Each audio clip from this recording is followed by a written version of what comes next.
BNP 16 বৎসর আন্দোলন সংগ্রাম করে এবং বিএনপি কোনো ঐক্যটা সৃষ্টি করেছিল এবং মাঠে কোনো বিএনপি সেটা সৃষ্টি করেছিল এবং যেটা আজকে সংস্কারের কথা বর্তমান অন্তর্বর্তী সরকার বলছে এই সংস্কার আমরা তো 23 সালের জুলাই মাসে দেওয়া হয়েছিল। তখন ফ্যাসিস্টের বিরুদ্ধে একটি কথা বলা মানে তখন কী অবস্থা, কী দুষ্কর অবস্থা, কথা বললে জানে না তারা ধরে নিয়ে যেত, গুম করে ফেলত। সেই সময় আমাদের ভারপ্রাপ্ত চেয়ারম্যান সহ আমাদের ভারপ্রাপ্ত চেয়ারম্যান সমস্ত দলকে মিলে তখন সংস্কারের কথা ঘোষণা দিয়েছিল। কীভাবে পুলিশ সংস্কার, নির্বাচন কমিশন, সংসদে দ্বিতীয় পক্ষ বিশিষ্ট সংসদ সব কিছু কোনো 31 দফার মধ্যে চলে আসছে। তাই আমাদের ভারপ্রাপ্ত চেয়ারম্যান সবসময় এই কথাটা বলেন যে 31 দফা আমাদের সমস্ত নেতাকর্মী সমস্ত জনগণের মাঝে পৌঁছে দিতে হবে। যখন 31 দফাটা মানুষ বুঝতে পারবে তখনই আসর আমাদের বিএনপি রাজনীতির সার্থকতা চলে আসবে। তাই নেতৃবৃন্দ এই কথা বলার উদ্দেশ্য যে অনেকেই বলেন যে তারা নাকি 2-3 মাসে 15 দিন 1 মাস হবে। আরে ভাই আপনারা তো করছেন, আমরা নিষেধ করে যাবো। ছাত্ররা ছাত্র জনতা রিক্সা 23 জন রিক্সাওয়ালা মারা গেছে, শ্রমিক সবাই মিলে আমরা অস্বীকার করার জন্য নেই।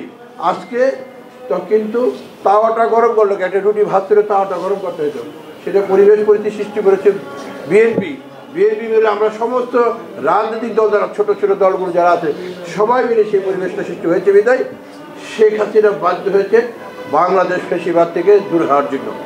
তাই নেতৃবৃন্দ আজকে অন্তর্বর্তী সরকারকে বিএনপি কোনো সমর্থন দিয়েছিল, বিএনপির সমর্থনেই এই সরকার তারা আছে এবং আমরা মনে করি এই ওয়ালটন আবারও মিলিয়নিয়ার অফারে ওয়ালটন ফ্রিজ কিনে আপনিও হয়ে যেতে পারেন মিলিয়নিয়ার। সরকারের উচিত এই সরকারের কোনো নির্বাচন নিয়ে কোনো তাল বাহানা কলম এই দেশের মানুষ হলো কোনোদিন সহ্য পাবে না। আর 14 সালে নির্বাচন কি হয়েছে, 18 নির্বাচন, সর্বোপরি 24 নির্বাচন কি হয়েছে মানুষ কোনো সবই জানে। মানুষ কিন্তু সবই জানে এবং নির্বাচন ঠিক মতো হয় নাই বিদায় দেশের যে অবস্থা সৃষ্টি করেছে ফ্যাসিবাদ তাকে কোনো বাধ্য হয়েছিল বাংলাদেশকে বিতাড়িত হওয়ার জন্য। তাই আজকে এই অন্তর্বর্তী সরকারের ডক্টর ইউনূস সাহেবের কাছে বলবো, আপনি গত কয়েকদিন আগে পুলিশের একটি অনুষ্ঠানে বলেছে ডিসেম্বরে নির্বাচন হবে, ডিসেম্বরে নির্বাচনটা করে ফেলুন।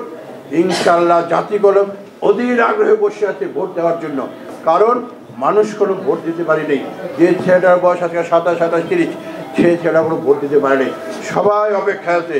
এটা নিয়ে কোনো তাল বাহানা করলে কোনো আবার শেখ হাসিনা যেভাবে পালিয়েছে এবং এই সরকারের পরিণতিকে তার চেয়ে ভয়াবহ হবে কারণ এই সরকার অনির্বাচিত সরকার, সেই চেষ্টাগুলো বিভিন্ন লোকজন সৃষ্টি করেছিল টাকা পয়সা দিয়া, এদেরকে কী অবস্থা সৃষ্টি করে। তাই এই বর্তমান অন্তর্বর্তী সরকারের কাছে বলবো, আপনারা অবিলম্বে নির্বাচনের তারিখ ঘোষণা করুন।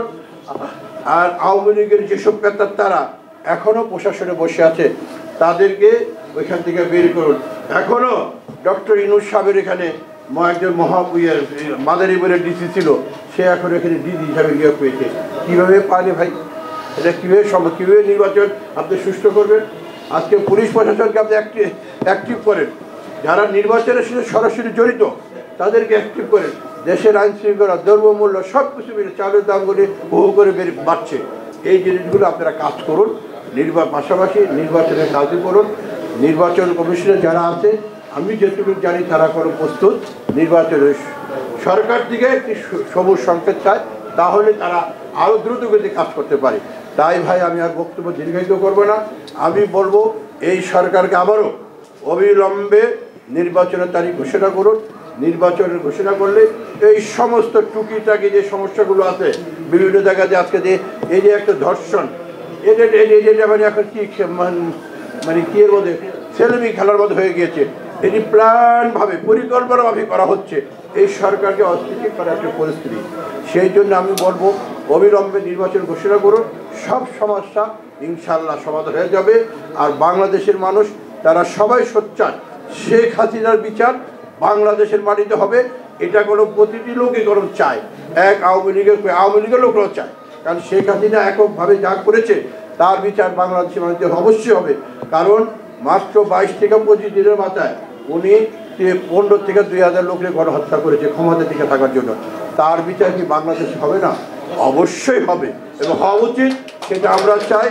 আমাদের ভারপ্রাপ্ত চেয়ারম্যান আমাদের পার্টি বলেছে সংস্কার একটি চলমান প্রক্রিয়া, সংস্কার চলবে এবং সেই সংস্কারের মধ্যে দিয়ে আমরা আমাদের কাজগুলি সামনের দিকে এগিয়ে নিয়ে যাব। আমরা আজকে এখানে উপস্থিত হয়েছি আমাদের আমাদের চেয়ারপারসন 3বারের প্রধানমন্ত্রী বেগম খালেদা অসুস্থ, ওনার জন্য আমরা সবাই দোয়া করব। আল্লাহ যাতে ওনাকে সুস্থ করে আমাদের ফিরে আছে।